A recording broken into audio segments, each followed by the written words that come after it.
आपलं पोट म्हणजे काय केलंय आपण, डस्टबिन, गार्बेज बिन.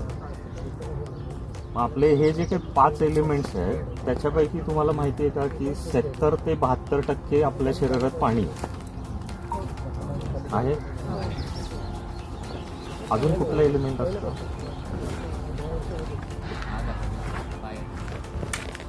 फायर.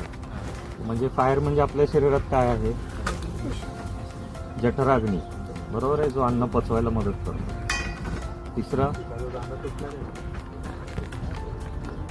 जल झालं, अग्नी झालं. आता दुसरं काय, वायू. वायू आहे आपल्या शरीरात. कसं काय,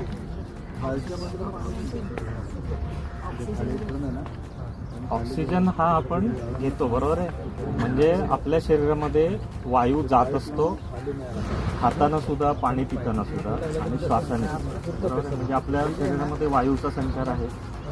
आता तुम्ही सगळे तरुण आहात, पण जे 50+ आहेत, तुमच्या घरात असतील, आजूबाजूला असतील, तर ते बघा म्हणतात की माझ्या जॉईंट्स दुखत आहेत, चालता येत नाही, गुडघे दुखत आहेत. तर त्यांना डॉक्टर काय म्हणतात, तुम्हाला वातामुळे हा प्रॉब्लेम आहे.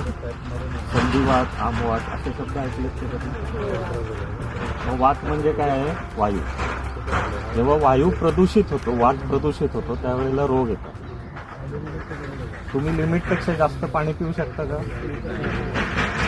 म्हणजे जरी ते आवश्यक असलं तरी लिमिटच्या बाहेर गेलं की ते विष होतं, पचत नाही. म्हणजेच काय आहे की आपलं शरीर जे 5 तत्वांनी बनलेलं आहे, त्या 5ही तत्वांना तुम्हाला बॅलन्स ठेवायला लागतं. कुठलंही त्यातलं तत्व थोडं इम्बॅलन्स झालं की आपण आजारी. तसं पूर्ण निसर्गामध्ये हा जो निसर्ग मुळात तयारच त्या 5 तत्वांनी झाला आहे, ज्या तत्वांनी आपण तयार झालो. ह्या निसर्गाचं जर एकही तत्व बिघडलं तर त्याचाही असमतोल होणार आहे, इम्बॅलन्स होणार आहे. आपण काय करतो, डेव्हलपमेंट करायची म्हणून काय करतो, डोंगर फोडतो, दगड माती काढून रस्ते बनवतो, बरोबर आहे, आणि मातीच्या विटा करून बिल्डिंग्स बांधतो. आता मला सांगा, तुम्ही व्हिज्युअलाइज करा, समोर आणा, एका बाजूला मोठा डोंगर आहे, एका बाजूला सपाट आहे. आता ह्या बाजूचा डोंगर सगळं फोडून टाकला, सगळी माती, दगड काढले, आणि ते सगळं क्रश करून मी इकडे बिल्डिंग्स आणि काही गोष्टी बांधल्या. आता हा जो पृथ्वीचा भाग आहे त्याच्यावरती इकडे वजन होतं आणि इकडे सपाट होतं, इकडे वजन नव्हतं. मी काय केलं, उलट केलं त्याला, इकडचं वजन इकडे आणलं. सगळं जे नॅचरल बॅलन्स होता नेचरने बनवलेला तो मी बिघडवला.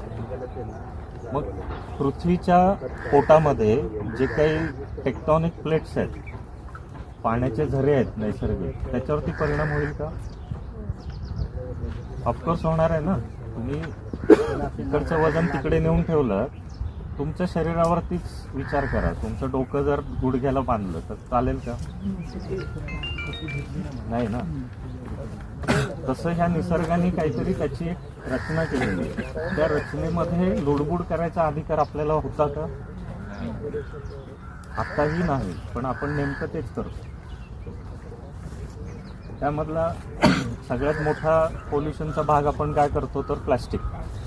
प्लास्टिक आपण प्रचंड प्रमाणात वापरतो का? तुम्ही कोणी जाता का भाजी आणायला किंवा फळं आणायला, मग त्यावेळेला कॅरी बॅग घेता का मागून? भैया कॅरी बॅग देतो नाही